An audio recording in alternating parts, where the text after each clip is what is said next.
We're back with head football coach Miguel Regalado. Coach, guys came off the bye week last weekend, got a nice win over William Woods. Talk about your team's performance and kind of what you saw that day. You know what? They started fast. They came out and started fast, and we challenged them to start fast.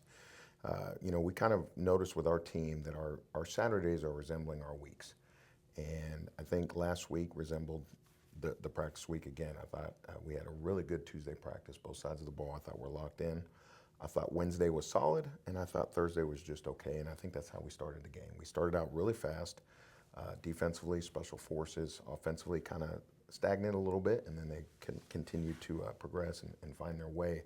But that's going to be the challenge this week is continuing to teach our guys how to start fast on a Tuesday, follow that up with a really good Wednesday, a really locked in Thursday, and then come out and put together a whole game. But you know what?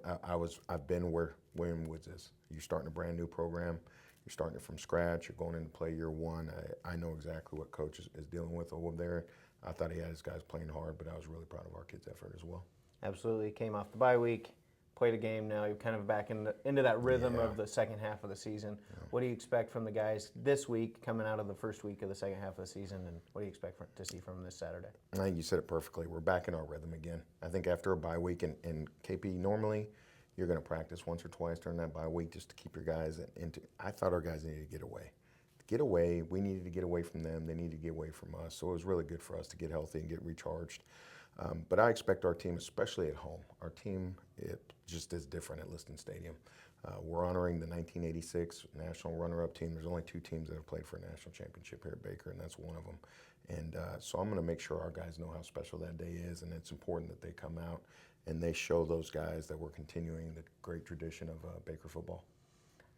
Speaking of the 1986 football team, we have RSVP'd about 30 guys coming back from that team. Pretty cool experience. Going to do a little lunch for them before the game, do a ceremony for them at halftime. How special is it to get 30 guys to be able to come back for something like that? I think it's awesome. I had the opportunity when I first came back as the head coach to be invited to an 80s reunion put on by Mr. Acree.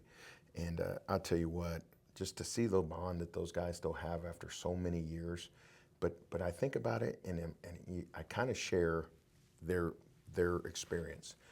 In 16, to get all the way to the end and be so close to it and not get it, but you will look back and how special that team was and how close that team was, and that's what they have. And I think it's absolutely awesome to have 30 guys come back and their families, and I can't wait. I'm going to ask them if they'll speak with our guys after the game and just share something that maybe they wish somebody had shared with them when they were our age or our kids' age. And so I'm really excited for that day.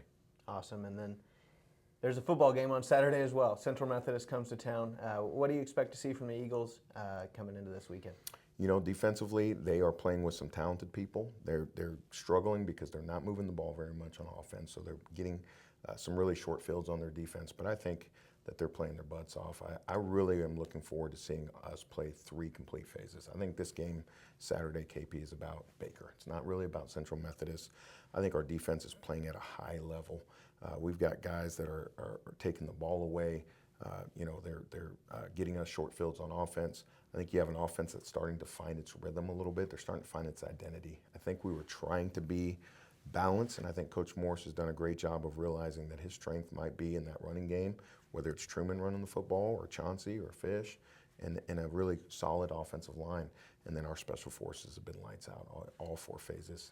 We've got some playmakers. You talk about P.J. McCallum returning punts and kicks, and you've got Lefty. I feel 100% every time I send that unit out.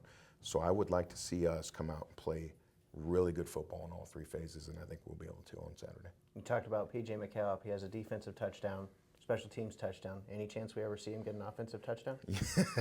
I wouldn't put that past PJ, at least trying to get that across my desk. But I tell you what, you talk about a talented dude, KP. I think he could, in 3 sports here, could be a legitimate athlete in 3 different sports here. He's got the look, he's got the personality, he's got everything you want in a young elite corner, and he's going to be an elite corner. I've told PJ since the day he got here, I think he's going to be one of the best to ever come through Baker. And I think about it, he's only, 6 games into his true sophomore year. But we got two corners right now that are playing lights out. We've got a defensive line that's really talented, and then of course, you got Kramer and you got Carr at linebacker. I mean, this is a defense that's only going to get better, and if we stay healthy, it's going to be a really dangerous team in the postseason. Awesome. Well, thanks for your time today, Coach, and good luck Pleasure. this weekend. Be sure to tune in to BakerWildcats.com on Saturday at 1 p.m. as the Wildcats host Central Methodist.